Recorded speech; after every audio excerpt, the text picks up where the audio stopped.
Hey, Gloria, Romy. Hello. Hey, guys.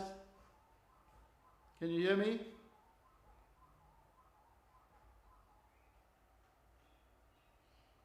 Hello. Hello, Prof. How are you? Fine, how are you? I'm good. I see you the only two guys on. Romy, are you there? Yes. Morning, Prof. Morning. How you doing? How you doing, Romy?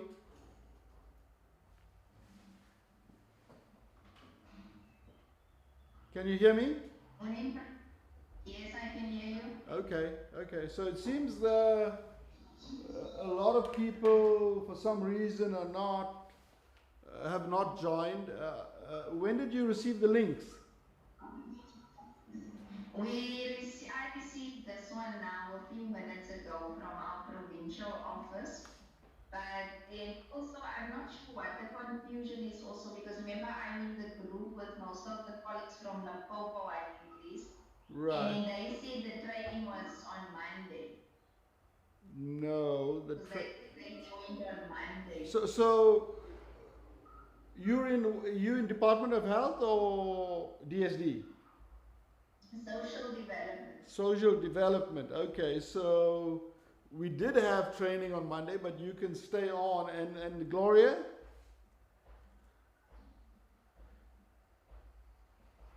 Gloria, Yes, Prof. which department are you in? Yes. Which department are you in? Department of Health. Department of Health. Department of Health. Limpopo. Okay, Yes. okay. And Romy, you are from which province? Northwest? Northern Cape. Northern Cape. Okay. No, that's fine because what happened was Alfonso couldn't send the link out in time. Yeah, so I told him that he can tell you guys to join today.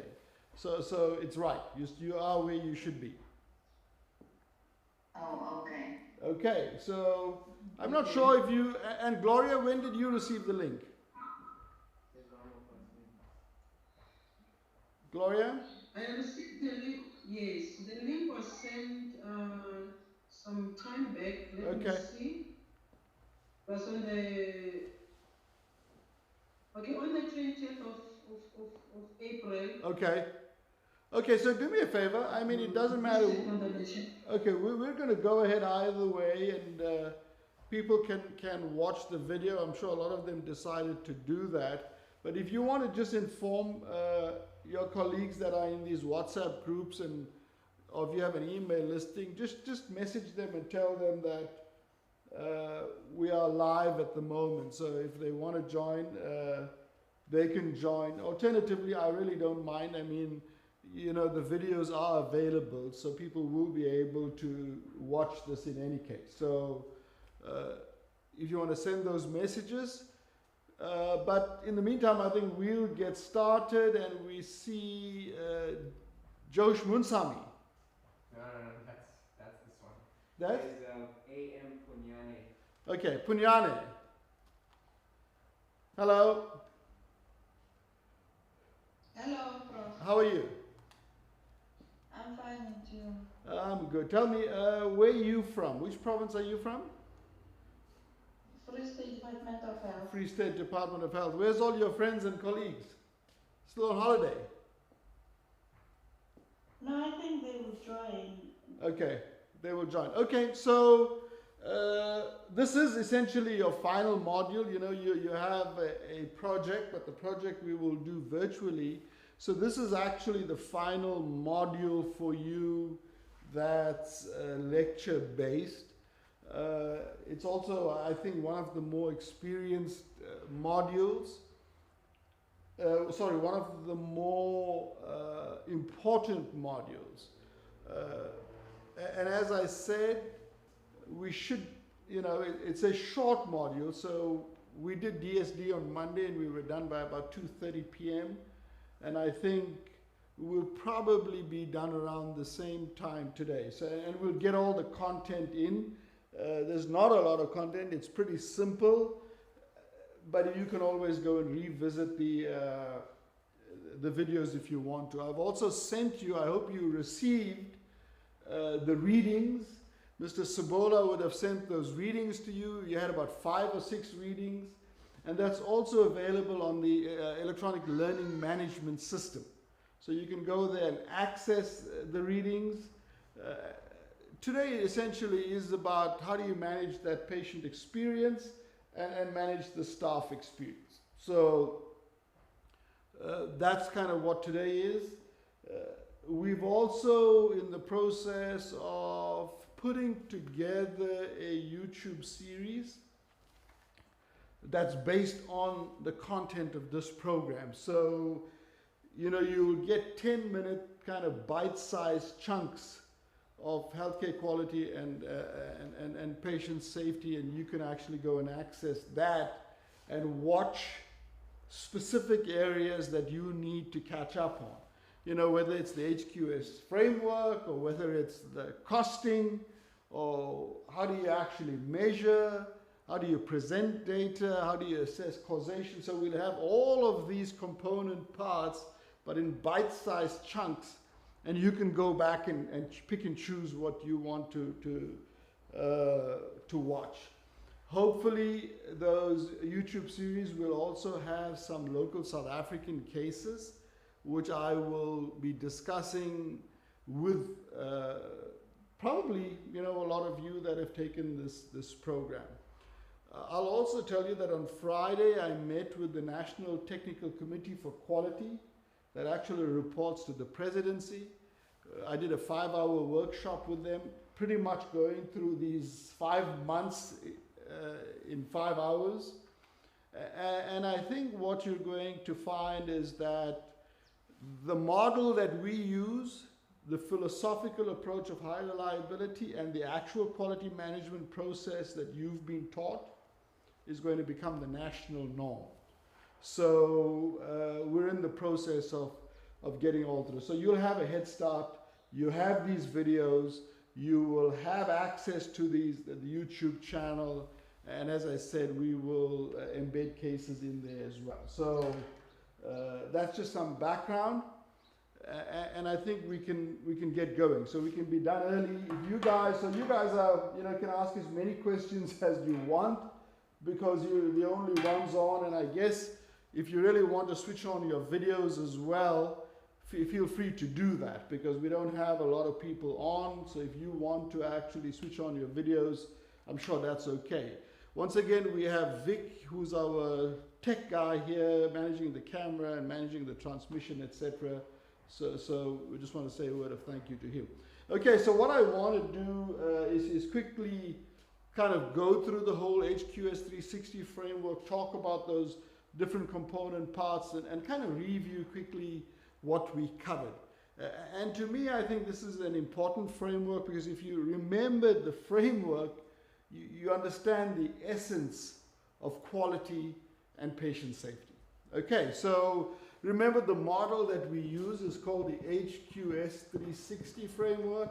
And essentially HQS, it means that we take a kind of 360 approach to quality and patient safety. Yes, Romy, you have a question? Yeah, Rob, excuse me, I can't see you. It's just me. You can't see me? Yeah. I'm gonna put you on full screen. Okay. Can you see that? Better? Can I? You can, okay. Romy, can you see us now? No, should I perhaps log out and log in again? Maybe. Try that. Try that. We can wait a minute for you. Can the others that are on see? Can the others that are on see me and see the board? More importantly. Yes, we can see from. Okay. I can see. Okay, Romy, we'll wait for you. You can just try logging out and logging in again quickly. Any questions from you guys, Gloria and whoever else is on? Given that this is the final module, I mean, if you can ask questions about anything that we've started from day one, Do you have any, while we wait for Romy to log back on, do you have any questions for me?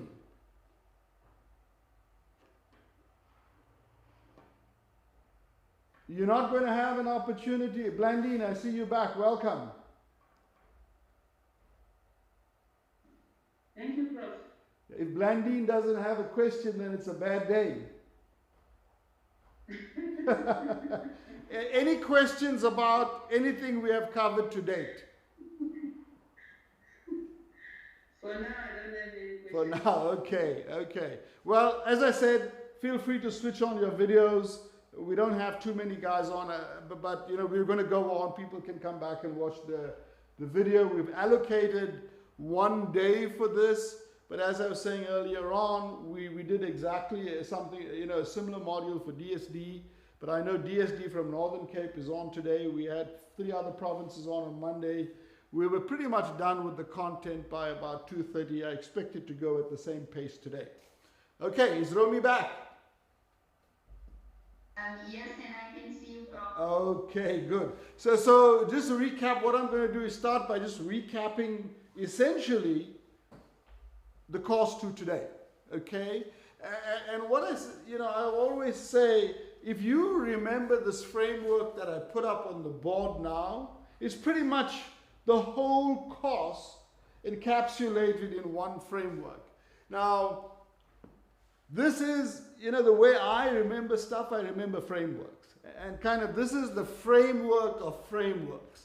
It's the HQ360 framework, and it's got 4 components. What are those 4 component parts? Just remind me. What are those 4 component parts? The charter. Charter, excellent. What else? Charter. Sorry? Organization. Organization, excellent. What else? Competencies. What's the other one? Competencies. Competencies, excellent. And what's the 4th one? Linkage. Linkages. So this is the course. Now, this is the framework of frameworks, and then within each section within each of these pillars, I've given you frameworks and bullets to remember. That's the whole course. Okay? So under charter, we discussed 2 things. What are the 2 things? Purpose and strategy. You remember? Purpose and strategy. And under purpose, I said this is, you know, it's kind of the reason for being. It's what is the reason that that we conduct these HQS things? What is the reason for being? What is this kind of purpose in the context of healthcare HQS 360? What is the purpose? Remember, I drew this graph for you, and we said the purpose is essentially value creation. You remember that?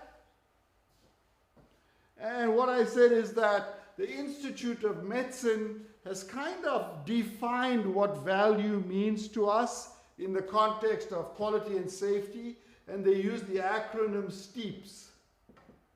Okay, they use STEEP, and I said you add another S. What's the STEEPS for? What does STEEPS stand for? Safety. Safety. Go on. Timelessly. Timelessly. Yes. Effectiveness. Sorry? Effectiveness. Effectiveness or efficacy. Good. Equitable. Good. Efficiency. Efficiency. Good. What's the P for? Patient experience. Patient experience. Good. And the final S? Staff experience. Excellent. Excellent. Staff experience. Okay, but what I want you to do is take the safety from the front and put it in the back and put the staff experience in the front. Okay?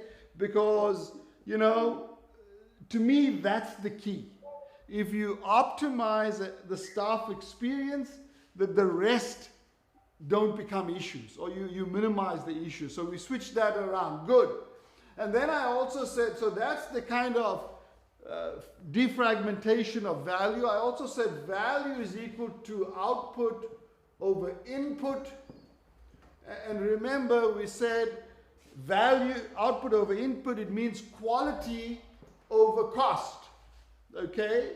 That's also value. So value, we've got these 7 component parts. Value is defined as quality over cost. So what are you getting for the unit cost? That's what value is. So you buy a Toyota for a certain price, you buy a Mercedes for a certain price, but the value may be exactly the same. So, you know, you're getting bang for your buck. That's value. And what I said is the denominator or the numerator, quality, is something you can aspire to. Cost is the one thing that's fully under your control. It's also the thing that people in healthcare understand the least. Okay? For some reason, over centuries, we in healthcare have never taken the time to understand the cost. What is the cost of a service that we provide? Shockingly, you can ask that question and still never get an answer, because we have never attempted to do that. In fact, you're probably one of the first groups, or maybe the second, we rolled this program out with other provinces as well, that went through the exercise of understanding cost, okay? So I want you to revisit that. It would be in session 1. And essentially what we used is what's called time-based, activity-based costing. Time-determined, activity-based costing, TDABC. So if you remember that, I mapped the path, the process. I think we took an outpatient visit. I mapped the process. We decided how many minutes each step took, who did that, who delivered that, and what is their cost per minute, and we added all that up. Okay, so that is the cost for an outpatient visit. It's not the price. Price is something that you would bill somebody for. That's the price. So don't conflate that. So that's important to understand from the purpose point of view. You must understand this concept of a potential performance gap. That's reflective of value. Value is defined from a quality and patient safety point of view as staff experience, timelessness, efficiency, efficacy, equitability, patient centricity, and safety. And then you understand value is equal to quality over cost. Quality are those 5 component, 6, 7 component parts. Cost is what I taught you to do, is to cost this. Okay? And then, so that's the purpose point of view. Today's lecture is about 1, staff experience, and 2, patient experience. That's what today's lecture is about. Okay? Staff experience, staff engagement, or patient experience and patient engagement. That's what it's about. And a lot of the other stuff we have already covered. Okay? So that's a mini framework under charter. Strategy, remember I said, is, so what are we going to do? It is, how do we achieve this purpose? Okay, and I said, well, you know, each organization or each region or each province choose about 7 to 10 strategic imperatives. Now they're all going to come from these steeps. So your strategic imperative 1 may be a safety related. So you may want to reduce septicemia levels in ICU. It may be a patient experience measure. You want to increase patient experience scores. You may want to increase staff experience scores. You want to reduce waiting time. These are all strategic imperatives.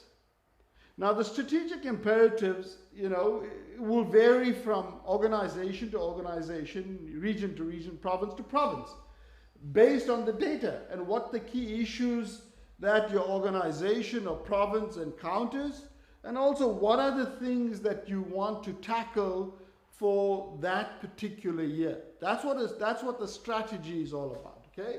So purpose is understanding the reason that we do this for, and the strategy is those imperatives, those 5, 7, 10 things that you choose. Now, I've given you our performance improvement plan, the UAB Health System Performance Improvement Plan, and you can see the items that we have chosen because it's important for us from an organizational point of view, okay, for different reasons. One, you know, the US, we get paid for every service, although we're kind of a public institution, but we bill and we get paid. And that's how the NHI is going to work. You're going to actually get paid for the services. So for us, you know, the amount we get paid is determined by a lot of these safety measures and metrics. A percentage of what's owed to us is put at risk. And that we only get if we meet specific metrics in terms of safety measures, in terms of timeliness, etc., etc., etc. And it's exactly what I discussed with the Department of Health and the National Technical Committee, is that we need to introduce that concept in the public sector in South Africa, where we peg budgets, not to historical reasons. Your budget this year depends on last year, what you used and didn't use. You either get that same amount back or less the surplus you had. There's just no logic. Budgets are not based on demographic and epidemiological data, etc., and what the demand can be.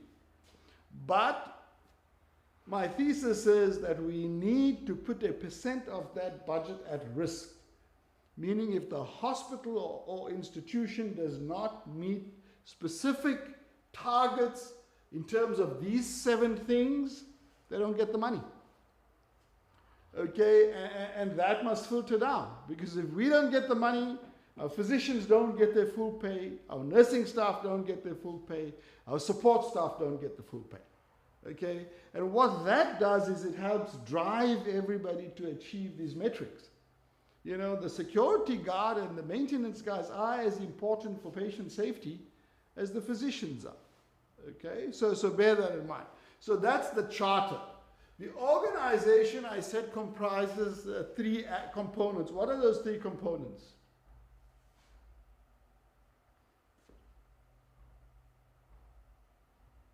Anybody?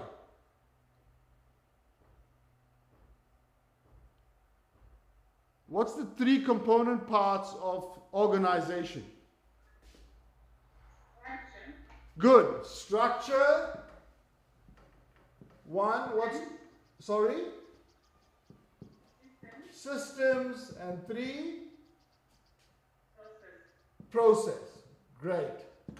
Okay, so you can see, it's pretty simplistic. What I'm going through is not rocket science. If you go through this the way I'm going through this with you now, it should be pretty easy to remember. And you can easily fill in the detail by either going back to a video, and you have the books. Okay, I've given you the books that have all of these things down there. Okay, so structure, we look at it from 2 points of view. From the way the organization is organized for quality and safety, and then from an infrastructural point of view. Okay, 2 components. So remember, one of the things from an internal organization point of view is we look at the organogram. Okay, so how is the hospital or healthcare system organized?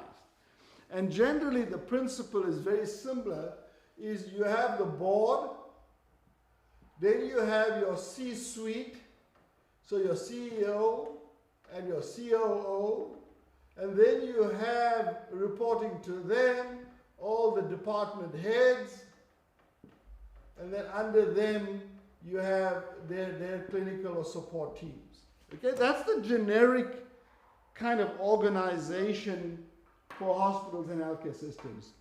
Board of trustees or board, C-suite, CEO, COO, CEO. Below that, all department heads, clinical departments and support departments, and then their teams. Okay. Now, from a structure point of view and an internal organization point of view, I gave you one rule of thumb from a quality point of view. And I said, quality is everybody's business. So you've got to write that under structure. And you've got to organize so that quality becomes everybody's business. Okay? From the board of trustees to the last level in the organization, you have to have representation in quality and patient safety.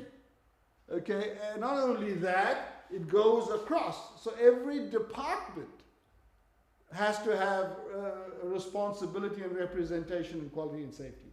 And you'll see that reflected in the document that I gave you from UAB, where it actually demonstrates the different committees and task forces that we have for quality and patient safety. Okay? It's actually, you know, this concept of just having one person tasked with quality, which is the current model, actually, really shocks me. And if you have to ask that quality person what their responsibility is, it mostly revolves around ensuring compliance. Now, compliance is not quality. You've just been through 4 months of what quality management is.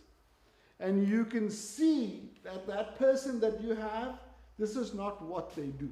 Okay? So we need a radical rethink in terms of organization for quality within hospitals.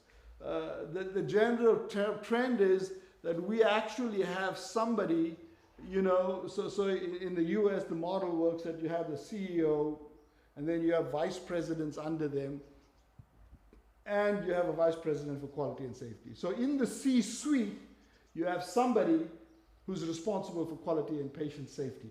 Quality and patient safety as you know it now, not compliance, okay? And you know, another thing that shocks me is, as I probably said this on day one as well, that boards do not fulfill their functions in South Africa. Their governance function should revolve around quality and safety. I mean, that's essentially what a board is, isn't it? To oversee these 7 things. Staff experience, patient experience, you know, are you delivering services timeously? Is it equitable, efficacious, efficient? You know, this is what their job is. Is it safe? That's what a board is there for, to oversee all of that.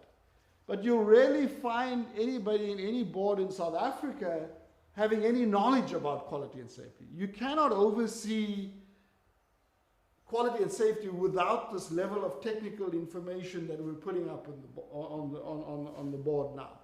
So bear that in mind.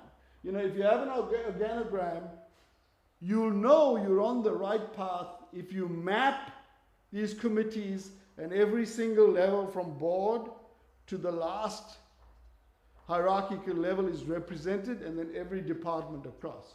In that way, you'll kind of live this phrase of quality is everybody's business. Okay, so bear that in mind. That's the first structural component. The second structural component is you know, essentially, quality management is about finding new ways to do things. Because you have issues in terms of staff experience, or patient experience, timeliness. I mean, these mean that you're going to have to redefine work process and operations and clinical models. So means that you have to rethink this, okay? You cannot perform that function on the hospital floor.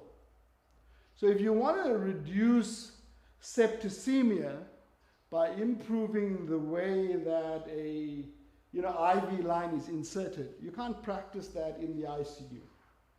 Okay, it's got to be done either in a simulated environment or an innovation unit or whatever it is, outside. Once it's perfected, you bring it in.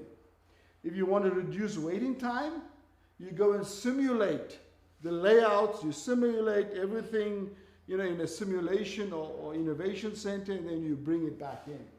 So you need the infrastructure to do that. Now, some provinces, I think, are starting to roll out simulation centers. I hope simulation centers are also equate to innovation units, because in effect what we're talking about is innovation, coming up with new ways to do things. So there's this degree of separation between hospital and the innovation and simulation unit. They really can't be together. So you need this degree of separatedness, yet a degree of integration, okay? You know, the innovation simulation unit has to function independently. And there should be no influence from the hospital manager in that unit, because that unit's responsibility is essentially to disrupt the way the hospital is doing things now. So they need that independence and that autonomy to function. Okay, so that's another structural aspect.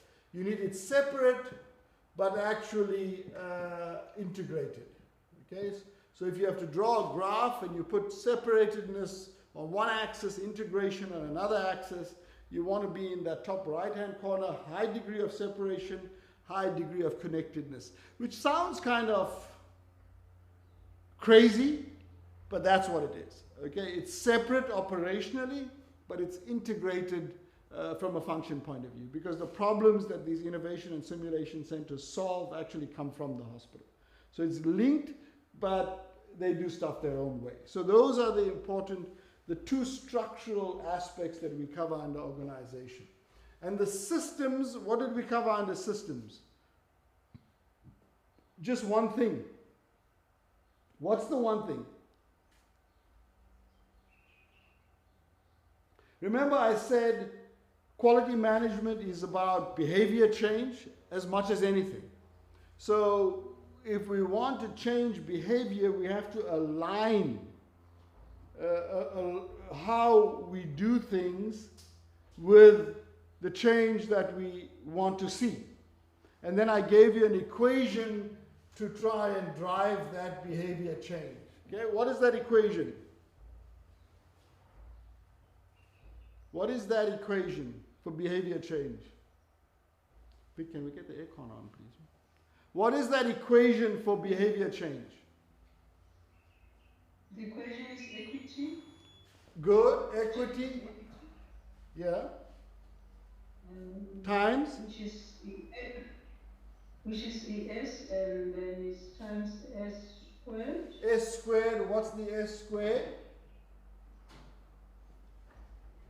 What is S squared? So equity is ownership. What is the S? Span of control. Okay? Remember I said I squared that because what we want is we want large spans of control. Meaning that we want people in the organization to be on the same level. For the simple reason that quality and safety depends on transparency. And it depends on everybody in the organization having access to the same information. Now, the taller the organization, generally, the spans of control are small, and generally each level above becomes the gatekeeper for information that filters down. So I squared span of control because the implication is what I want to see is a democratization of information within the hospital. Everybody should have the same information. You know, whether you're a security guard or whether you're a maintenance guy, you need the same information that the physicians have, that the nurses have, that the support staff have, that the C-suite level has. Transparency and trust are key if you're going to be successful with quality management in the hospital. Transparency and trust means larger spans of control. Means theoretically, you are putting people on the same level. Okay? They all get the same information. So that's essentially what span of control means. And what's you multiply that by what? So it's E times S squared times? Times F. Times F. What's F? Fitness ratio. Fitness ratio, excellent. And what is the fitness ratio? It's return of skill, which is ROS. Yep. Divided by ROP. Good. Okay, so remember, your fitness ratio will be high if people who have the skills do the projects. Your fitness ratio will be low if you put people who don't have the skills to do something, because they then engage in, they don't do what they're mandated to do, they engage in politicking. Put another word, they bullshit to create the impression that they're doing something. So one of the leaders' responsibilities is make sure that you have people with the requisite skills to tackle the problems that you have. Now, this is very important in quality and patient safety, because you're going to have a lot of teams around all of these initiatives that you have outlined in the strategy. Make sure that the people that are on those teams are people that have been trained, that have been through this program, that understand what's expected of them and understand how to go about tackling that. Okay, so that's the key there. Is you want a high fitness ratio, meaning a fit between skills and the problem that needs to be solved. Okay, that's the and you divide all of that by what? By ROP, return of politics. No, yeah, well, that's the fitness ratio. That's the numerator. You divide by change of salary growth. Change of salary growth. Change in G. What does that mean? What does that mean? So you want, for the whole equation, for behavior change to happen, you want the salary growth to be reduced. Meaning that people shouldn't just get routine incremental increases. That you need to link increases to performance. Now, this is a big issue in the public sector, and you know what's happening at the moment as we speak in the public sector. There's an expectation, irrespective of performance, that you will get a salary increase. Okay? This is a big issue in the public sector. And to me, one of the root causes of non-performance is because you can just enter the public sector at 21 and kind of cruise through for 45 years until you reach 65 and retire with annual increases. This is the problem. You know, there's no incentive for people, excuse me, to change their behaviors. So what we need to do is change that and make sure people get rewarded based on performances. And it's exactly what I've been saying up front, that we need to put a percentage of their salary at risk. Meaning that if you do not meet specific metrics from a quality and safety point of view, that you don't get that money.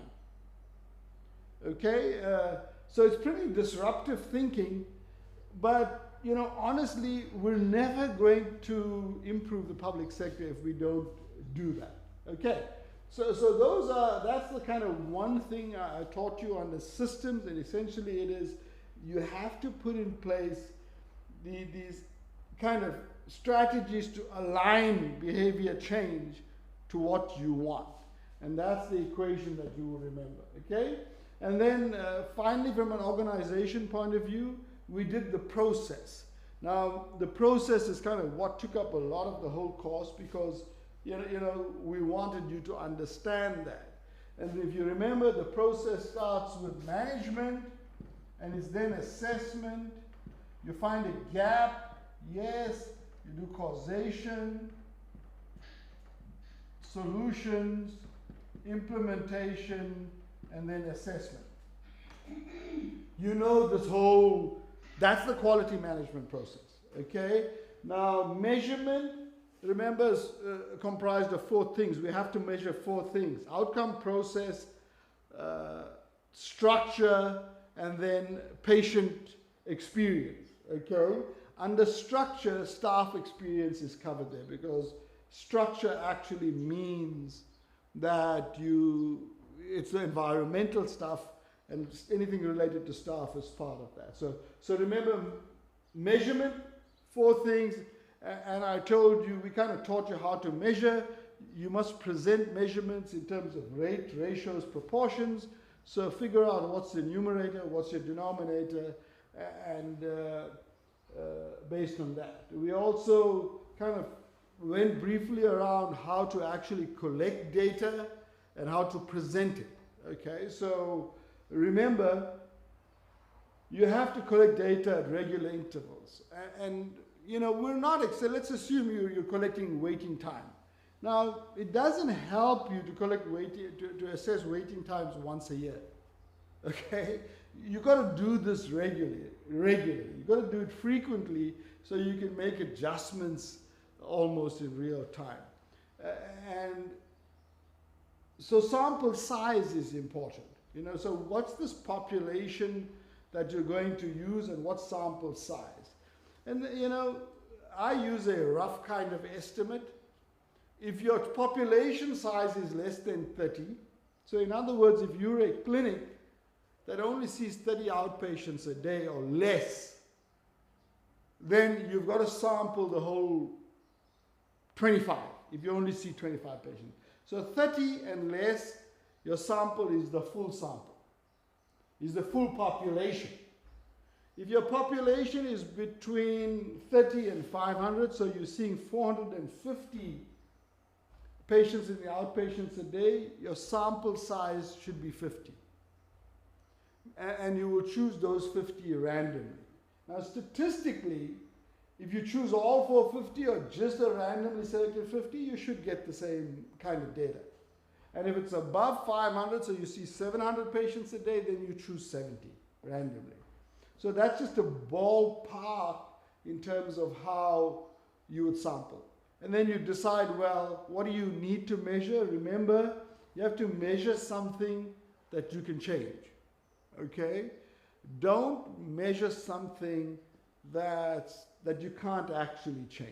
You know, so if you measure the time it takes for the reception guy to extract a file, you should measure that with the ultimate purpose of being able to change that. Okay? So if you cannot change that, there's no point in measuring it. So bear that in mind. Measurement, and you're looking for outcome measures, you're looking for process measures, you're looking for structural measures, and you're looking for measures related to patient experience. Okay? And then assessment. Remember, we showed you different ways. I think Nigel has covered some of this, and I did. How do you present the data so that the data talks to you? Okay? You can't make sense of spreadsheets and stuff like that. So the best way is to present it graphically in bar graphs or pie charts or what's called control charts. I mean, the best way of data representation is using what we call statistical process control charts that have upper limits and lower limits and the mean. So remember, in quality, the average doesn't help. It doesn't help to say that the average wait time is 10 minutes. Okay? We need to know what every data point is. We use the average essentially to calculate the standard deviation. So if we have 40 people that we've measured wait times, we will calculate the average and the standard deviation, but we'll map all 40 data points. And what we want is for those data points to all be between the upper control limit and the lower control limit. Upper control limit means the mean or average plus 3 standard deviations. The lower control limit, it is the mean minus 3 standard deviations. We've covered all of this. Okay, and we have charted those 40 points, and then we're looking, what are those points telling us? Are there specific trends? You know, is there kind of normal variation? So anything within the upper and lower control limit is normal variation. Anything above that or below is special cause that requires investigation. And also we're looking for patterns within the upper and lower control limit. So, you know, are there trends upward or downward? Or are there too many above the mean? And those are the kinds of things we try intervening. So that's the assessment, causation, and we want to understand what's the cause of that variation. And essentially what I said is, we have to go to root cause. So we've given you some tools to determine causation. You know, the 5 whys are something that we covered. And then the Ishikawa diagram, or commonly known as the fishbone. These are 2 tools. It's essentially, there's several, ways of assessing the root cause, but I think those 2 are the ones that you have to remember, because it gives you a structured way of understanding causation, okay? And then, of course, based on that, you will develop solutions to that. Remember, determining causation and coming up with solutions will require you to understand brainstorming. Okay, and we spoke about brainstorming and how that's done, because each of these strategic imperatives are going to be done in teams. Was that a question? No.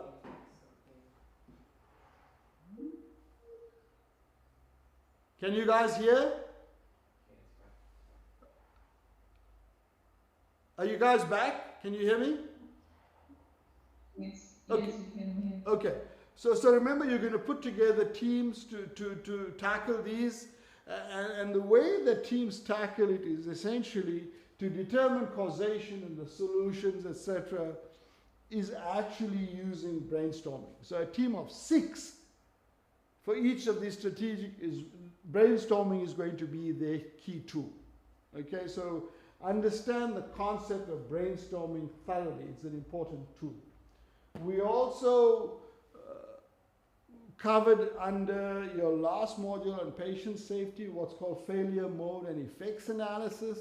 And this is where you kind of go through the whole process, map the process, and in each step you decide what could potentially go wrong and what's its impact. And then what you do is you put in place a mitigating strategy for those that happen regularly with high impact. Okay, so that's another tool that you should understand there. And then implementation, you have covered tools like Lean and Six Sigma, DMAIC. I'm sure Nigel covered all of that stuff with you. Those are actually implementation tools that you will use more in the innovation center. Use those tools to come up with a new way of doing it. And then once it's perfected, you start implementing it in the hospital. And then you will assess again. Okay, so that's the process. Any questions about that? Any questions? Okay, it's pretty self-explanatory. This should be second nature to you. Okay, so read the book, the textbook that you have, the quality textbook that you have, and this process, kind of takes up most of the book, because each one of these is discussed thoroughly. Okay, the data section, etc., is very clear. So go through that. Competencies. We look at competencies at 3 levels. What are those 3 levels? Leadership, culture, and individual. Now, individual competencies actually refer to that technical expertise as it pertains to the process. Do we know what and how to measure? Do we know how to determine sample size? Do we know how to present the data and assess and evaluate for gaps? Do we know how to determine causation? Do we know how to come up with solutions? Do we know how to implement monitoring? That's individual competencies, okay? Kind of what we did in perhaps maybe 3 of these modules, taking you through the different components of that process. That's individual competence. Okay, leadership competence, we really don't expect leaders to understand the process at a micro or granular level. What we want them to understand is quality and patient safety at this level. Exactly what I'm putting up on the board, the HQ360. They should understand the main parts of it. They should understand the resource implications for all of this, and essentially be able to ask the right questions based on this framework. I mean, that's, that's a leadership function. Ask the right questions.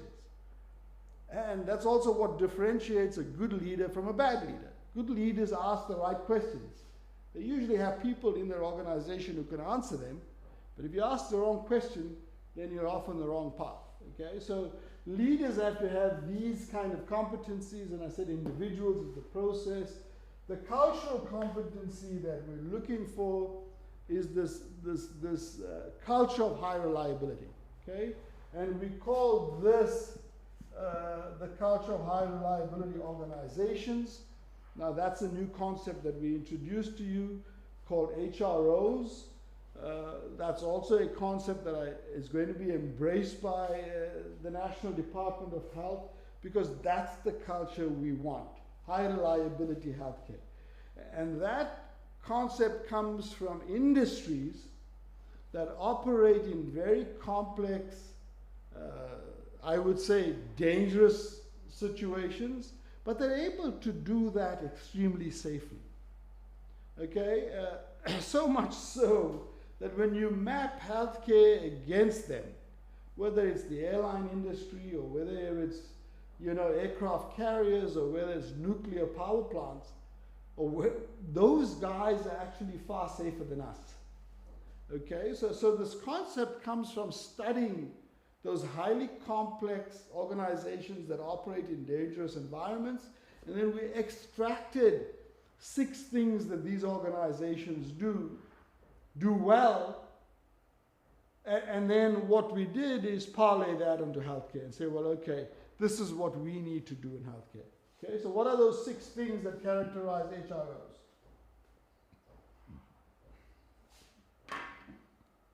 Yeah, preoccupation with failure. They have a preoccupation with failure. Good. Okay, so they anticipate failure, that these processes are going to go wrong. And we have to be prepared for it. That's not what happens in healthcare. You know, because stuff for us is very casual and routine. So, well, you know, if somebody does 10 cesarean sections a day, they just kind of routinely go about the 11th one. HROs, before any activity is performed, ask the question of, you know, what is the chance of failure and what are we going to do in the event that that goes wrong? They also do that failure mode and effects analysis. So they know ahead what can go wrong, and they already have pre-planned how they're going to manage that. You know, the reason we have so much of maternal mortality is because we don't anticipate that we're going to have a problem. We don't ask the questions for every patient. You know, what if this patient is going to bleed? That's what preoccupation with failure is. Every patient is going to have a postpartum bleed. And what happens if that's the case? So a lot of the deaths that you see are because there's no preoccupation with failure. We just assume that it's going to be a normal delivery. We assume that the post-delivery part of the care is going to be normal. If we anticipated a hemorrhage after each delivery, we would be able to manage and mitigate that. Okay, good. Preoccupation failure. What's the second one? Reluctance to simplify. Reluctance to simplify. Good. Okay, so they don't accept simplistic explanations for things that go wrong. They always, you know, go to root cause. I mean, you know this from the airline industry, that if you have an airline incident, it takes months, sometimes years, before they present a report on the accident. So not only do they provide a thorough analysis of what goes wrong, what went wrong, the root cause, they also make recommendations in terms of what has to be changed. Okay, so when we lose patients in healthcare, you know, we go to a Monday morning M&A meeting, and in 10 minutes, you know, if we've lost a patient's life in the preceding week, it takes us 10 minutes to get an explanation or less of what went wrong. You know, that's not what HROs do. You know, especially if it was what we could say a kind of medical causation. that the person dies in the hospital, not due to medical reasons, but due to, you know, some experience in the hospital. Good. What's the third point? Strong sensitivity to operations. Strong sensitivity to operations. Okay, so they map out, and the Northern Cape guys that are on, you're actually quite lucky because your next module is on high reliability organization. So you're getting a kind of taste of that. But in May, you're actually going to be doing high reliability organizations from a social development point of view. So the principles, as you can see, apply across. So sensitivity to operations, they have mapped all the processes. They've got these value stream maps. They know exactly what's the average time for each one, and they know when there's a deviation. Okay, because they have real-time data. So they can track these control charts and see where data points are going out of sync and there are patterns emerging. And when the patterns start emerging, they intervene before the incident, not after. Okay? You can only do that if you have a strong sensitivity to operations. Now, you cannot reduce the time it takes to find a file if you don't have real-time data regularly. Okay, if you run that exercise once a year, that's not being sensitive to operations. Okay, you've got to do it frequently and regularly. Okay, what's number 4? What's number 4? Deference to expertise. They have a deference to expertise. Now, for us in healthcare, expertise depends on where you are, your level of seniority. Okay, whether you're the CEO, whether you're the chair of the department or head of the department. Expertise is based on where you are in the hierarchy or the organogram. Expertise in high reliability organizations is the person who's doing the work is the expert. Okay, so not surprisingly, very often the experts in high reliability organizations are the guys in the lowest level. In healthcare, experts in inverted commas are the guys at the higher level. So the people who solve the problems in high reliability are the guys who actually do the work. These are the guys who are in these teams trying to find out what went wrong and how they can prevent it. Okay, remember that. What's number 5? It's commitment and resilience. It's resilience. They are resilient. Meaning that, you know, they come back. The reason they come back and come back quickly is often because they've anticipated that.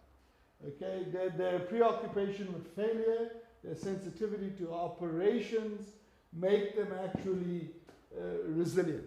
It is because they've anticipated it. We kind of knew this is going to go wrong. Okay, and that's what makes us resilient. And what's final? What's 6? What's 6? It's collective mindfulness. Good, excellent. Collective mindfulness. Okay. So they learn as an industry, and I gave you the case. If an airline accident happens, all the airlines learn from it. Okay, so it doesn't matter. All the plane manufacturers learn from one incident. That doesn't happen in healthcare. Okay, so this ability to share information with the whole industry is critical. If something goes wrong in healthcare, we don't even share it with our colleagues because of this, you know, culture of blaming and embarrassment, etc. That's not what happens in other high reliability organizations. Okay, so they share information with each other in real time so that the beneficiaries are the whole industry. If there's one aircraft accident in Johannesburg, the whole world knows about it. They try and understand what went wrong together. They share that information with everybody to make sure it doesn't happen anywhere, not just in Johannesburg. Okay, so bear that in mind. So those are the 6 component parts, and their linkages are 2. It's internal and external. Internal linkages links to the organogram that I showed you. You have to have, connectivity between the board and the lowest level and across all departments. They all have to talk to each other. So information has to flow. If I told you the suture breaks in the operating room during a cesarean section, the guys in casualty who are using the same suture need to know. So you should have this flow of information within the organization, and then very importantly, external. Now, South Africa adopts this kind of primary healthcare approach that goes from primary healthcare to district to regional to central, etc. And very often those external linkages are very weak or in some cases non-existent. So, a strong linkage means that when a primary care clinic encounters a patient that may demand more specialized services, that the central hospital knows about it immediately. You can only have that if you have a strong linkage. The current situation is that the patient is the bearer of that connectivity, which is kind of crazy because the patient comes to the primary care clinic, is assessed, is given a letter, and the patient has to actually go up to the next level and the next level. The patient is the linkage. It's kind of crazy, but that's just the way it operates here. But we need to know in real time. I mean, as I said, if a high-risk patient comes to a primary care clinic or an MOU, the central hospital needs to know immediately we've got a potential complicated patient, potential for a postpartum hemorrhage is high, do we have everything in stock, etc., to manage that. Okay, so that's that philosophy of having these strong linkages. Once again, the purpose of that is to democratize information flow and access within the organization and between the organization and other related organizations. Okay, so any questions about this HQS 360 framework? This is essentially the course. Any questions? Any questions? And the two things we did not cover are patient experience and staff experience. That's what we're going to cover today. And what I'm going to do is kind of, define what patient experience is, and then explain why it's important, and then give you some tools to improve the patient experience. So it'll go pretty quickly because a lot of it is pretty simple, but once again, not surprising, we don't do it here in South Africa, okay? So what's the time, Vic? How are we doing for time? 10:05. So let's take a 5-minute break. We'll come back in 5 minutes and we'll start. If you know me, I don't usually use PowerPoints, but I'm going to use PowerPoints for this, but I'll talk you through them so you'll get a pretty good understanding. These PowerPoints will also be made available to you on the learning management system. So you can go back and pull them up. So those Northern Cape DST guys that are on today, those PowerPoints are already up for you. They're adapted to social development, and the health-related guys, your slides will come up today as well. Okay, so 5-minute break, and we'll be back in 5 minutes. Okay, see you soon.